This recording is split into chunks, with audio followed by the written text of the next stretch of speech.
terpercaya.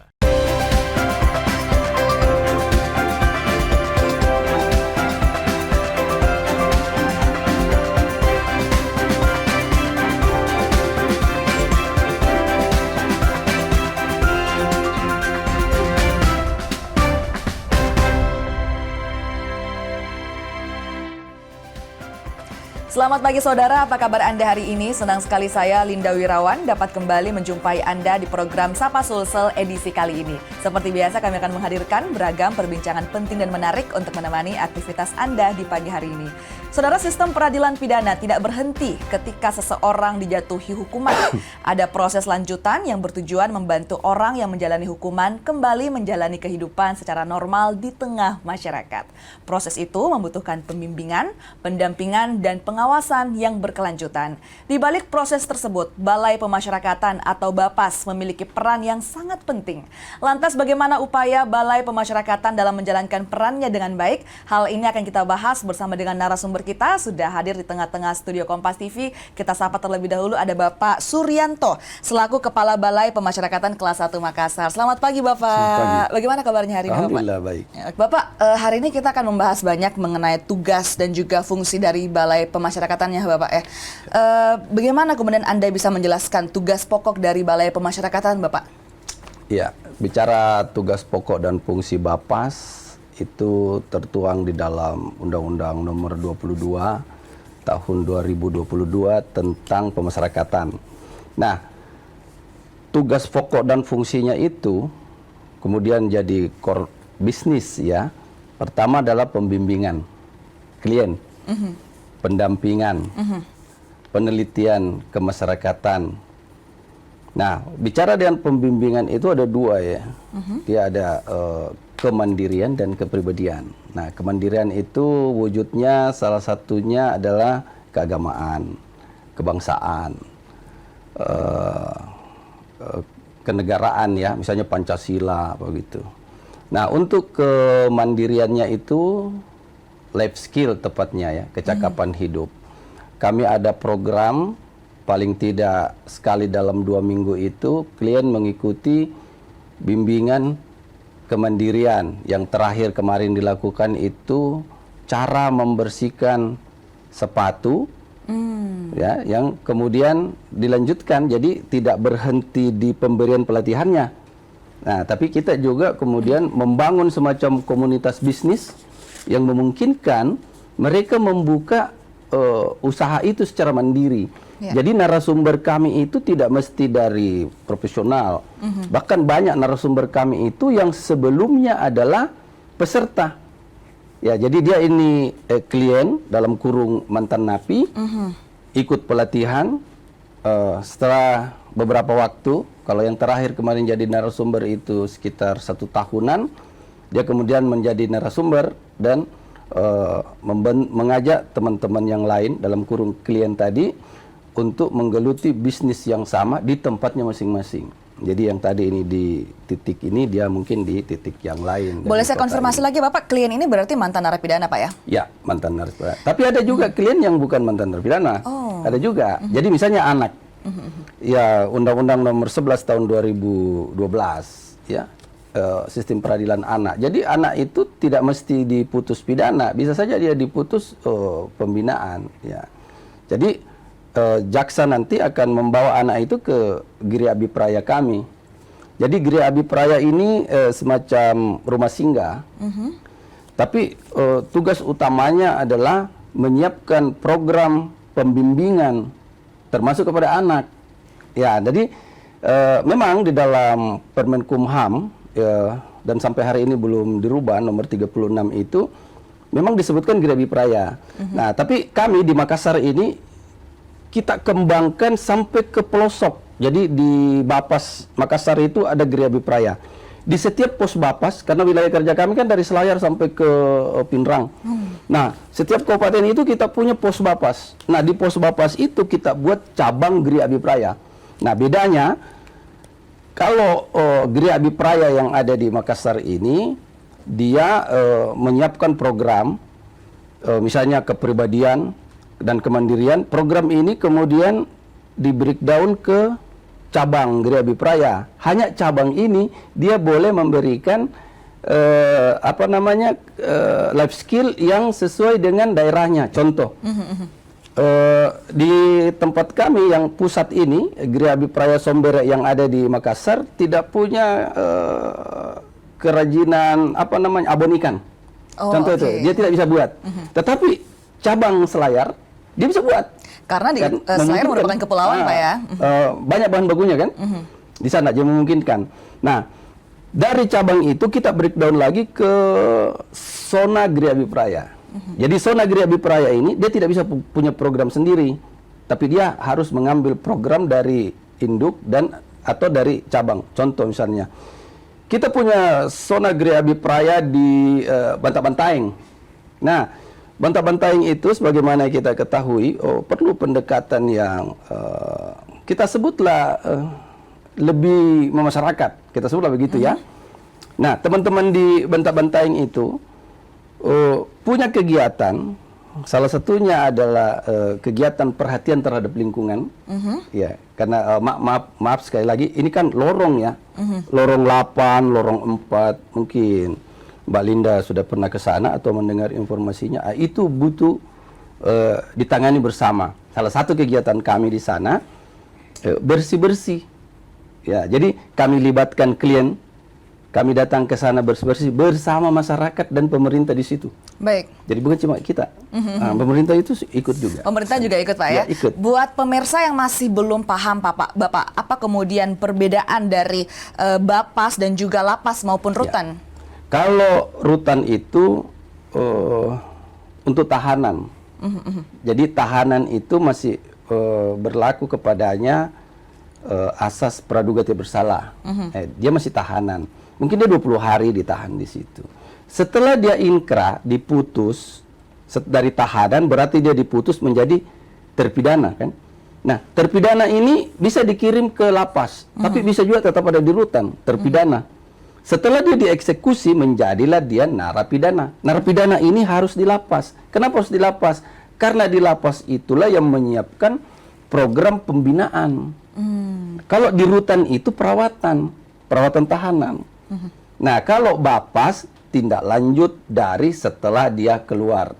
Nah, dalam Undang-Undang Nomor 1 Tahun 2023 tentang KUHP dimungkinkan ada pidana-pidana yang tidak mesti masuk penjara, pidana alternatif, misalnya pidana kerja sosial. Nah, disinilah peran Bapas menjadi lebih kuat karena orang yang akan diberikan pembebasan bersyarat atau bahkan pidana alternatif tadi harus mendapatkan penelitian kemasyarakatan. Nah, penelitian kemasyarakatan ini hanya dilakukan oleh pembimbing kemasyarakatan yang adanya di Balai Pemasyarakatan. Nah, lantas apa itu penelitian kemasyarakatan atau litmas seperti tadi Anda katakan? Namun kita jeda sejenak ya, Bapak, Saudara, jangan kemana-mana, tetap bersama kami di Sapa Sulsel.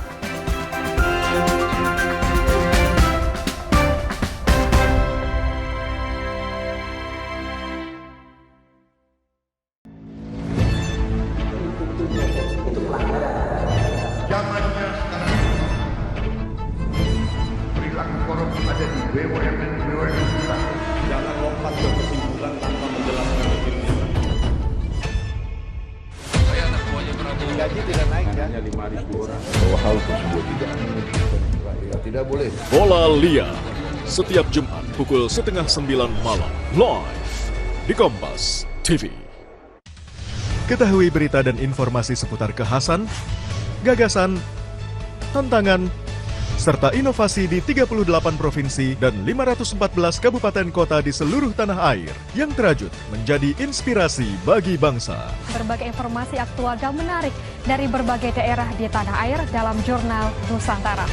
Ikuti Jurnal Nusantara setiap hari pukul 6:30 pagi, live di Kompas TV.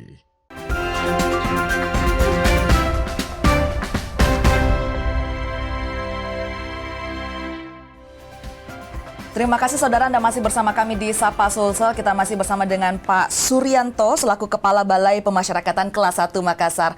Pak Suryanto, tadi kita sudah membahas banyak mengenai bagaimana kemudian tugas pokok dari Balai Pemasyarakatan, apa perbedaannya Bapas, Lapas, dan juga Rutan. Dan tadi Anda juga sebutkan mengenai penelitian kemasyarakatan atau Litmas. Boleh dijelaskan Pak mengenai hal tersebut? Ya, jadi penelitian kemasyarakatan itu adalah laporan real dari pembimbing kemasyarakatan tentang kondisi daripada klien tersebut.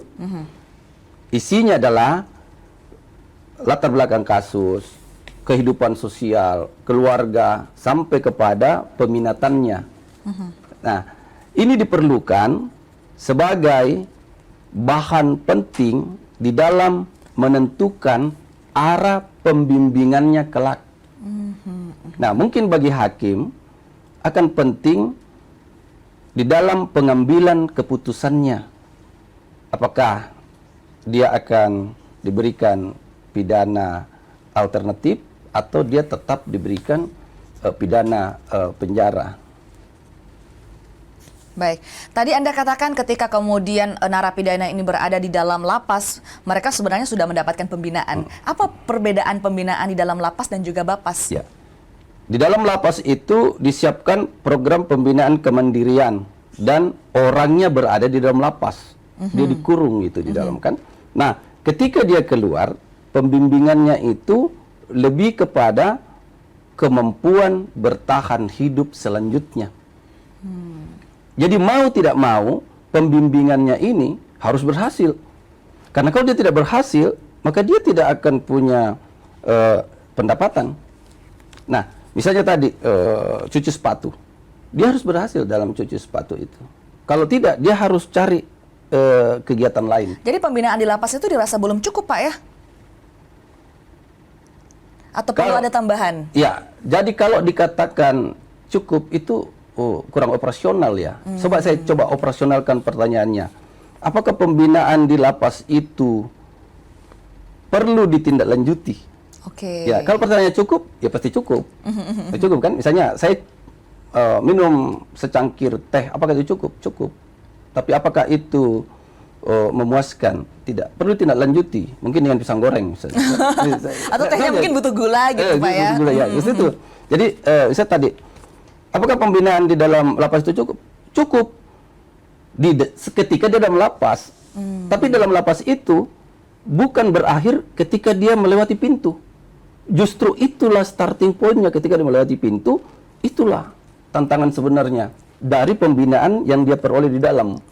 Misalnya diajari jadi tukang jahit atau potong rambut di dalam. Ketika dia melewati pintu portir untuk kembali ke masyarakat, disitulah starting point-nya bahwa keterampilannya itu memang bisa memenuhi hajat hidupnya. Oke, kalau di dalam Bapas misalnya Pak Suryanto, apa kemudian indikator keberhasilan sehingga kemudian klien-klien ini dinyatakan sukses seperti itu? Satu, indikatornya diterima oleh masyarakat.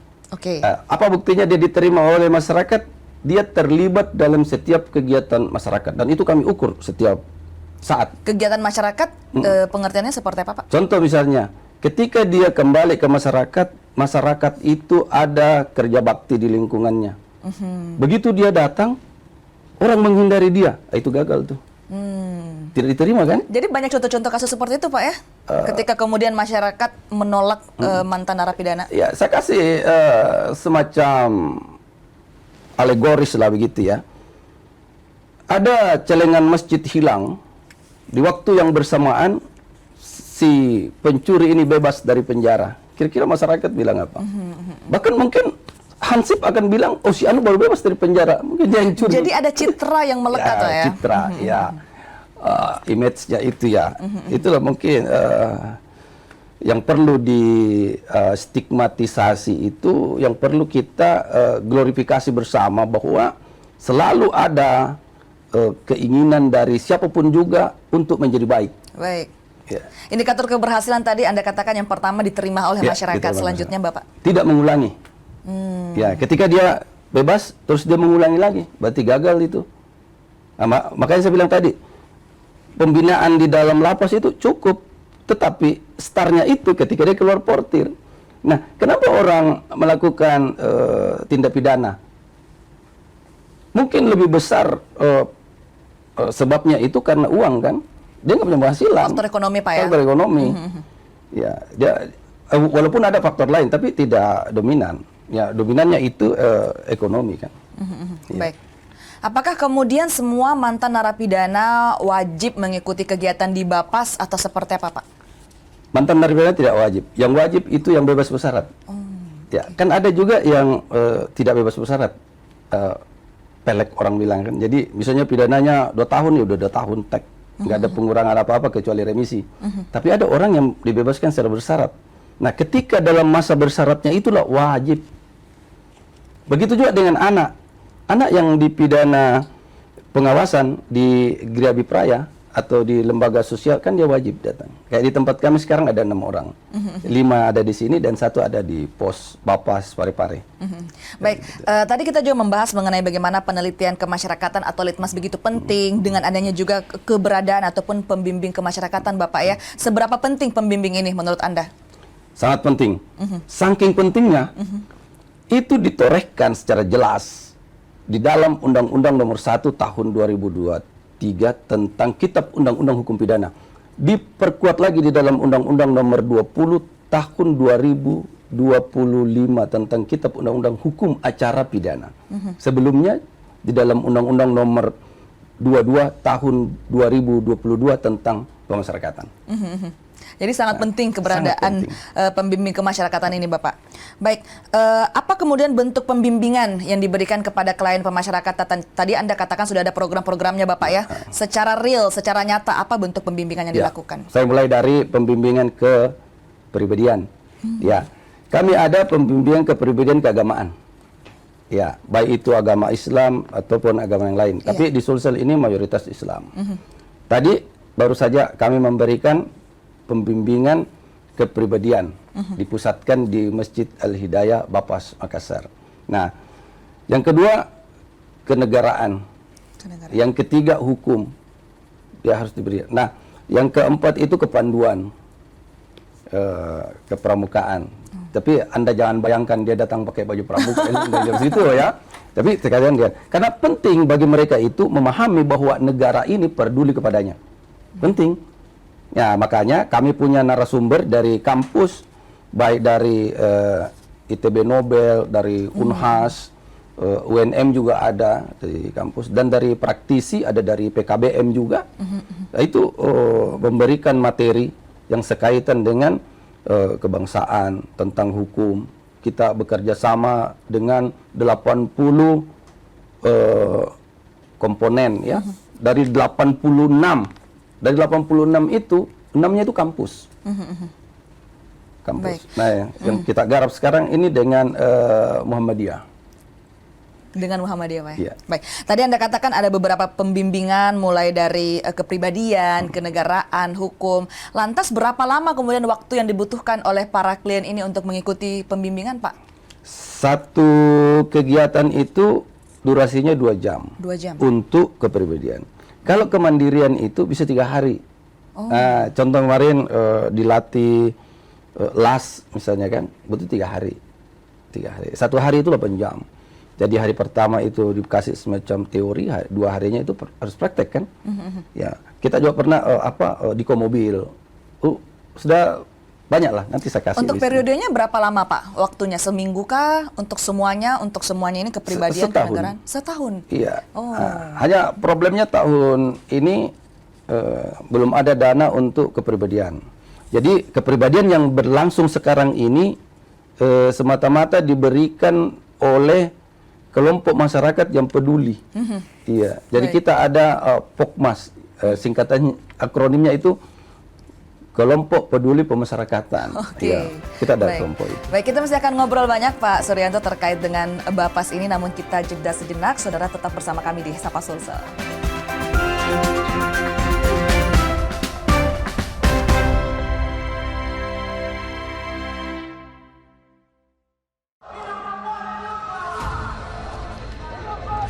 Sebuah penelusuran jurnalis Gambarkan situasi di depan dari Polda Metro Jaya tidak hanya di bagian dalam, kemudian akan disampaikan polisi lepaskan. Tampaknya suasana sudah tidak kondusif. Investigasi untuk mencari bukti. Tapi yang harus dibuktikan adalah lokasinya. Anda berani menilai kemudian hak angket ini akan berujung pada pemakzulan? Dipo Investigasi setiap Senin pukul 8:30 malam di Kompas TV.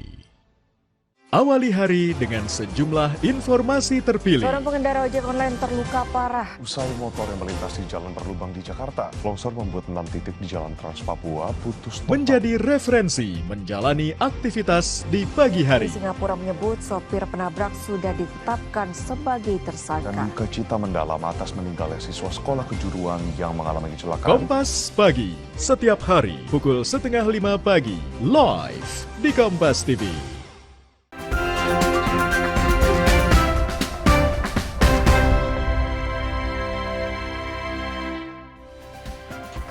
Terima kasih saudara, Anda masih bersama kami di Sapa Sosial. Kita masih bersama dengan Bapak Suryanto selaku Kepala Balai Pemasyarakatan Kelas 1 Makassar. Bapak, tadi kita sudah ngobrol banyak terkait dengan Bapak.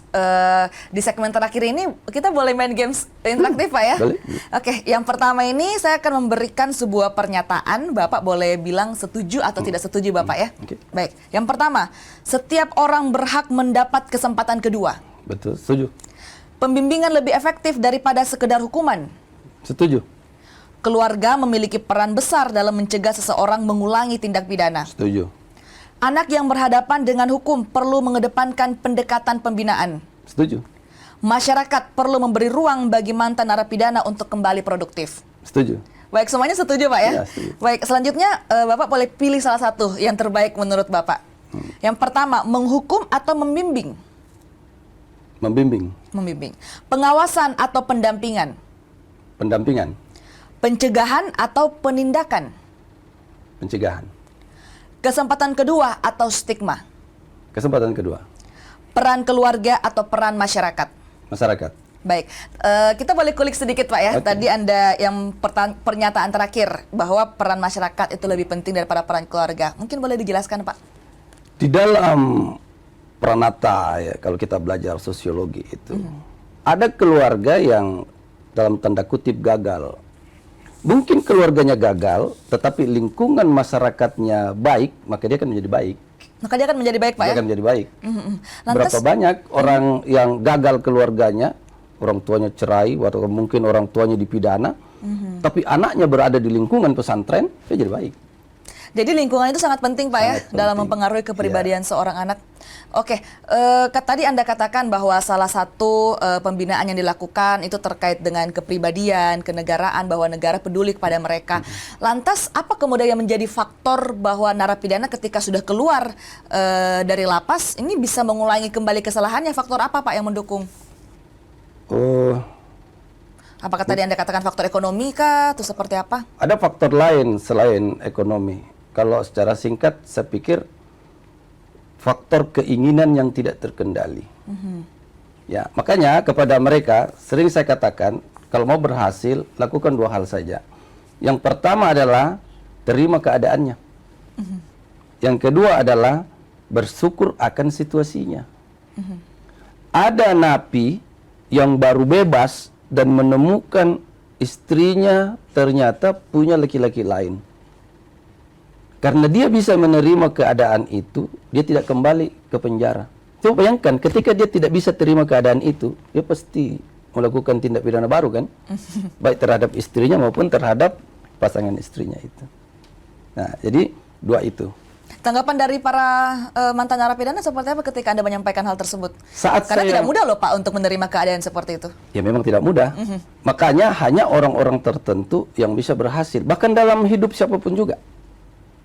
Dua konsep ini, kalau bisa dilaksanakan, maka akan muncul yang ketiga, peluang baru. Peluang baru. Iya, jadi menerima keadaannya, bersyukur akan situasinya, baru dia muncul peluang baru.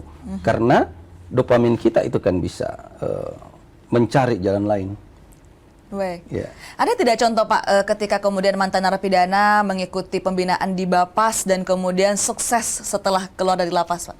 Banyak. Saya sebut saja salah satunya kita pernah membuat pelatihan madu itu apa namanya, penangkaran lebah itu. Sekarang dia sampai sekarang dia berproduksi. Wow. Ya, kita pernah membuat pelatihan membuat kue, roti. Malah sekarang dia punya pembuatan roti, bahkan punya toko kue sekarang. Itu di daerah mana saja Pak? Di Makassar? Ada di Makassar. Kalau yang madu itu kayaknya dia masuk wilayah Maros. Nanti saya kasih alamat lengkapnya sekaligus promosi. Boleh Bapak. Dia madunya dia ya. Tapi itu mungkin madu palsu karena madu yang asli itu cara ngeceknya kan bawa ke rumah. Kalau orang di rumah marah berarti madunya asli. Baik, jadi kalau tadi kita membahas kasus-kasus positif Pak ya, setelah kemudian mendapatkan pembinaan di Bapas dan kemudian sukses membuat usaha, tapi ada tidak kasus-kasus ketika kemudian klien ini melanggar ketentuan selama berada di Bapas dan juga masa pembinaan? Ada. Yang paling sering dilanggar itu tidak lapor diri. Harusnya kan laporan tuh. Ada yang cuma datang melapor, selanjutnya nggak lapor lagi. Wajib lapor, dia nggak wajib lapor. Ketahuannya ketika dia ditangkap lagi sama polisi misalnya. Baik. Ada seperti itu. Ada contoh-contoh kasus seperti itu Pak ya? Ada. Kalau tadi Anda katakan juga anak-anak menjadi salah satu klien juga dari Bapas. Bagaimana bentuk pendampingan terhadap anak? Pasti beda dengan orang dewasa dong Pak? Iya, satu pendampingannya memastikan bahwa pendidikannya berlanjut. Ya, contoh yang sekarang ada di kami itu dia masih dalam sekolah di SMA. Kita harus pastikan bahwa jam sekolah itu harus ada di sekolah. Nah, begitu juga yang masih kuliah. Yang terakhir ini 9 bulan kita sudah pekerjakan malah di kafe, pidana pengawasan. Dan untuk anak, khusus untuk anak-anak, bagaimana kemudian teman-teman mereka menerima ketika kemudian dia menjadi anggota juga dari Bapas? Itu yang perlu komunikasi khusus ya. Tapi yang kami terapkan, seperti tadi yang baru selesai kami lakukan, 2 anak yang tidak pergi ke sekolahnya itu dia tetap ikut pembinaan kepribadian tadi, dan dia tetap dibolehkan berkomunikasi dengan teman-temannya. Karena ini komunikasi perlu ya, perlu. Contoh cara komunikasinya, dia punya HP, dia foto dirinya lagi mengikuti kegiatan itu. Dan itu ada grupnya kan? Karena dia SMA. Seperti itu. Baik. Tantangan terbesarnya apa sih Pak yang dihadapi pembimbing kemasyarakatan terutama di lapangan? Kalau saat sekarang ini tantangan terbesarnya itu jumlah yang tidak sebanding. Dalam standar 1 litmas itu selesai dalam 7 hari kerja. Nah, sekarang klien kami itu di angka 5.071 hari ini. Coba bayangkan dengan 79 PK harus mengawasi itu mulai dari Selayar sampai ke Pindrang. Itu tantangan pertamanya, jumlah PK yang tidak seimbang.